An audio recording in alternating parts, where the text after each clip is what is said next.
Deep in the heart of Ife, a village surrounded by towering baobab trees and the whispers of ancient deities, lived Akidele, a hunter whose arrows never missed their mark. He was feared by the wild and respected by men, yet, in his household, it was Lola, his wife, who was the true backbone. Wise, gentle, and beautiful, she carried a secret, a knowledge passed down from her foremothers about the unseen world that coexisted with theirs. But in Ife, knowledge was a dangerous thing, and those who knew too much often found themselves at the mercy of forces beyond their control.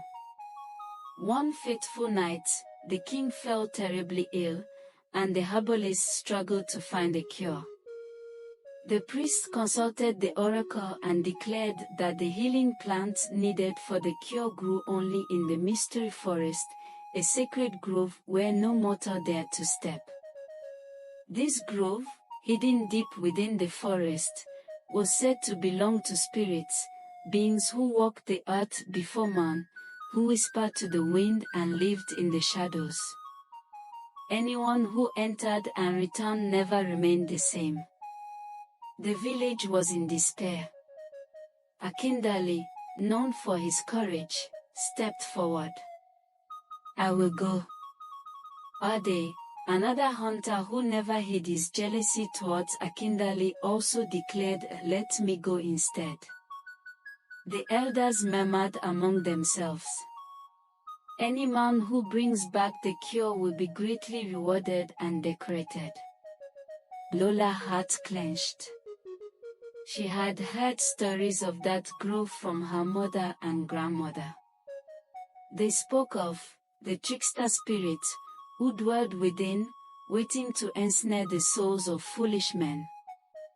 She pleaded with her husband. "How? Why must it be you?" she asked, her voice laced with fear. "It is for the good of Ife," he replied.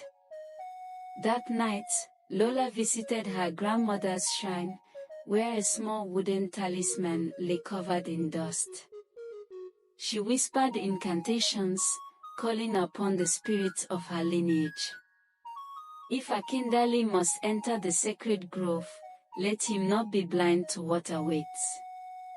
At dawn, Akidele and Ade set out. Akidele, who led the way, had his bow slung across his back and his charm-laced arrows strapped to his side.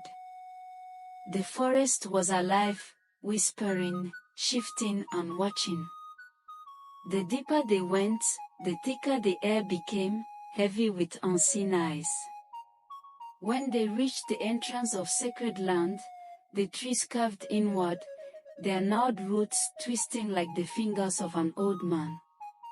A cool breeze carried a voice, neither male nor female.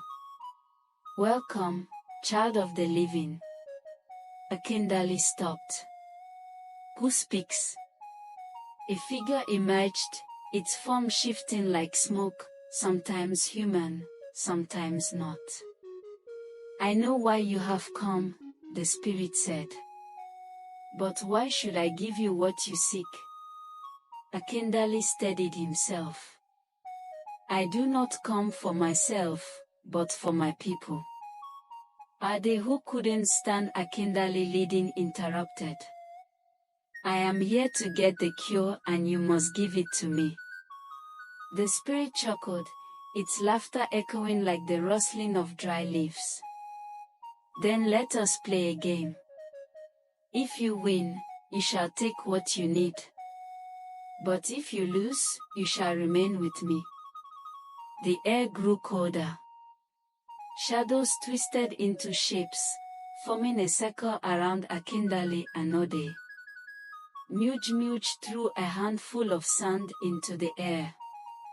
"Tell me how many grains I have thrown." Ade hissed. Akindele's mind spun. Impossible. But then, his hand brushed against the charm Lola had secretly placed in his pouch. A whisper filled his ear. Look with more than your eyes. Ade, who was getting impatient, answered, "It can't be counted even with the best sight." Muj Muj gave a loud laugh. Just then, Akindele shut his eyes and listened. The wind carried an answer. 8001.